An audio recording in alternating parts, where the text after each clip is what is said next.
है।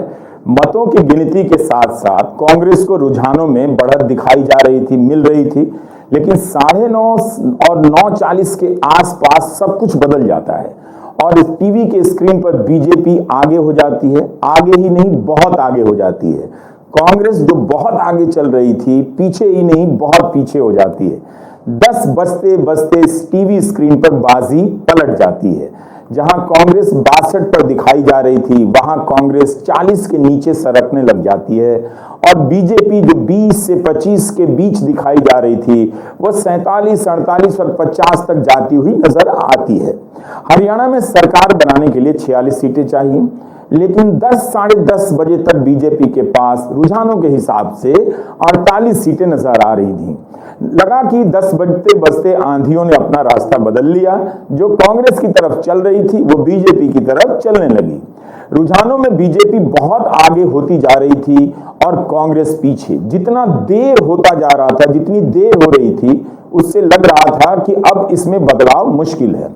छत्तीसगढ़ में ऐसा हुआ था जब कांग्रेस काफी सफाई से जीतती चली जा रही थी, लेकिन आखिरी चरणों में बाजी पलटती है और कांग्रेस हार जाती है। टीवी पर चर्चाकार इस एक उदाहरण का जिक्र करते हैं कि ये अपवाद में हुआ था, लेकिन हर बार ऐसा हो जरूरी नहीं।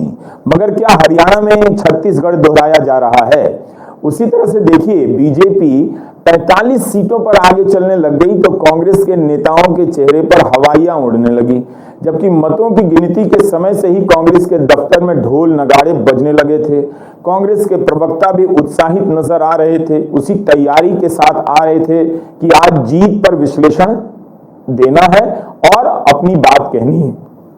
लेकिन एक ऐसे वक्त में 9, साढ़े 9 बजे के आसपास ट्रेंड बदलता है और बहुत बदल जाएगा। 1 घंटे तक इसमें कोई बड़ा बदलाव नहीं होता है। आमतौर पर माना जाता है कि 10, सवा 10 बजे का ट्रेंड आगे पीछे तो होता है, कुछ संख्याएं कम होती हैं, ज्यादा हो जाती हैं, लेकिन उसमें बहुत बड़ा बदलाव नहीं होता है। इस समय तक बीजेपी ट्रेंड में बहुत आगे निकल चुकी थी। कांग्रेस के नेता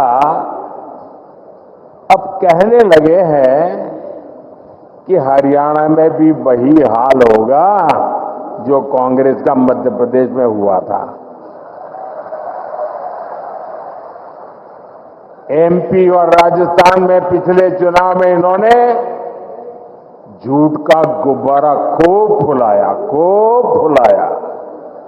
लेकिन जनता ने वोट की चोट देकर के उस गुब्बारे की हवा निकाल दी।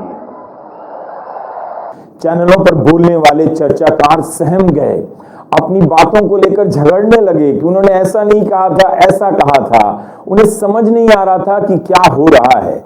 वो सतर्कता से कहने लगे कि इस वक्त कांग्रेस का वोट प्रतिशत तो ज्यादा नजर आ रहा है, 4% से आगे है, अन्य को भी कम वोट मिले हैं, तो कांग्रेस अभी भी आगे जा सकती है। अभी तो कुछ ही राउंड के मतों की गिनती हुई है। मगर 10, साढ़े 10 बज चुके थे, वक्त निकल रहा था, इसमें बहुत बड़ा बदलाव नहीं होता है, चर्चाकार भी जान रहे थे।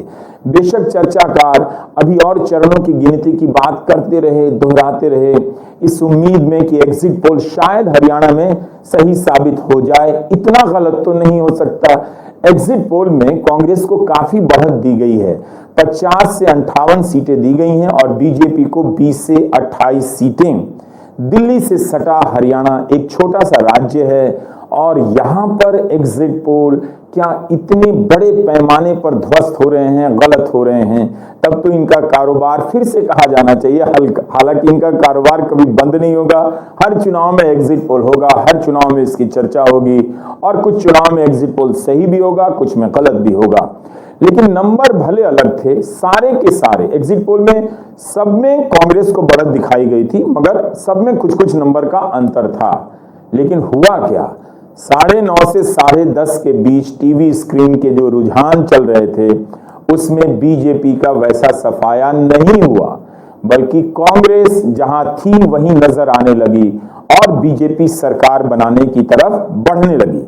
दैनिक भास्कर ने अपने एग्जिट पोल में 44 से 54 सीटें दी थी कांग्रेस को और बीजेपी को 19 से 29। एक्सिस माई इंडिया में कांग्रेस को 53 से 65, लेकिन उल्टा ही हो रहा है। अब इस वक्त तक चर्चाकार टीवी के पैनलों में बैठे हैं, 3 बजे की बात कर रहे हैं, 2 बजे की बात कर रहे हैं कि कई और चरणों के वोटों की गिनती होगी, तब कांग्रेस आगे बढ़ जाएगी। अगर ऐसा होता है और अगर ऐसा नहीं भी होता है तो भी हरियाणा का यह चुनाव वोटों की गिनती के दिन तो बहुत दिलचस्प हो गया। पूरे चुनाव का कवरेज इस तरह से हुआ कि जैसे हार और जीत पहले से तय है, लेकिन ये रुझान जो 9:30 से शुरू होते हैं और 11 बजे तक नजर आते हैं, कुछ और ही कहते हैं। कांग्रेस उम्मीद करे कि 4 बजे तक स्थिति बदल जाएगी तो ठीक है, लेकिन क्या एग्जिट पोल वाले भी आखिर तक उम्मीद कर रहे हैं कि उनकी बात सही होगी? मगर स्क्रीन पर नंबर तो बहुत ज्यादा नहीं बदल रहा। जुलाना से विनेश फोगाट के पिछड़ने की खबरें आ रही हैं। विनेश के सामने 1 दर्जन से ज्यादा जाट उम्मीदवार उतारे गए हैं। क्या इस वजह से और जगहों पर भी बीजेपी बढ़त बढ़ा रही है और कांग्रेस पिछड़ रही है? क्या बीजेपी ने इस तरह की रणनीति से कांग्रेस को घेर लिया है? गोपाल कांडा, जिसे बीजेपी ने सपोर्ट किया है, वो तक अब पीछे नजर आ रहे हैं। फिर दुष्यंत चौटाला के भी पिछड़ने की खबर आ रही है। इस बीच भूपेंद्र सिंह हुड्डा बाहर आते हैं और मीडिया उनसे सवाल दागने लग गया कि क्या कांग्रेस हार रही है, सरकार कांग्रेस की बनेगी। हुड्डा बार बार दावा करने लगते हैं, मगर उनका चेहरा उतरा हुआ नजर आता है। 9 से 11 बजे के बीच का जो हरियाणा चुनाव का कवरेज है वो बेहद दिलचस्प दौर में प्रवेश कर जाता है। खबर आती है कि जेपी नड्डा ने महासचिवों की बैठक बुलाई है। जो होना था वो नहीं हो रहा है, जो नहीं हो रहा था वो हो रहा है। दर्शक अचंभित है, हतप्रभ है, टीवी देख रहा है। क्या बीजेपी की तीसरी बार हरियाणा में सरकार बन रही है? आप देख रहे हैं रुझानों पर हमारी ये रनिंग कमेंट्री, जो 11 बजे तक के रुझानों पर ही लागू होती है। नमस्कार, मैं रवीश कुमार।